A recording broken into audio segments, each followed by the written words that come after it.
அரணப்பட்டதே இல்வாழ்க்கை அதும் பிறன் பழிப்பது இல்லாயின் நன்று. வணக்கம். அதிகாரம் 5. இல்வாழ்க்கை. இல்லறத்தில் மனைவி மக்களுடன் குடும்பம் நடத்தியபடி அறச்செயல்களை செய்ய வழிகாட்டுவது இல்வாழ்க்கை அதிகாரம் ஆகும். இன்றைய திருக்குறள் 49. அரண் எனப்பட்டதே இல்வாழ்க்கை அஃதும் பிறன் பழிப்பது இல்லாயின் நன்று. பொருள்: அறவாழ்க்கை எனப்படுகின்ற நல்ல வாழ்க்கை எதுவென்றால் அது இல்லற வாழ்க்கையே.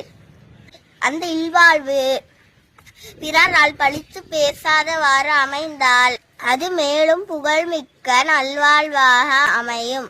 இன்றைய திருக்குறள் 49. அரண் எனப்பட்டதே இல்வாழ்க்கை அஃதும் பிறன் பழிப்பது இல்லாயின் நன்று. பொருள்: அறவாழ்க்கை எனப்படுகின்ற நல்ல வாழ்க்கை எதுவென்றால் அது இல்லற வாழ்க்கையே. அந்த இல்வாழ்வு பிறரால் பழித்து பேசாதவாறு அமைந்தால் அது மேலும் புகழ்மிக்க நல்வாழ்வாக அமையும் என்று திருவள்ளுவர் கூறுகிறார். நன்றி.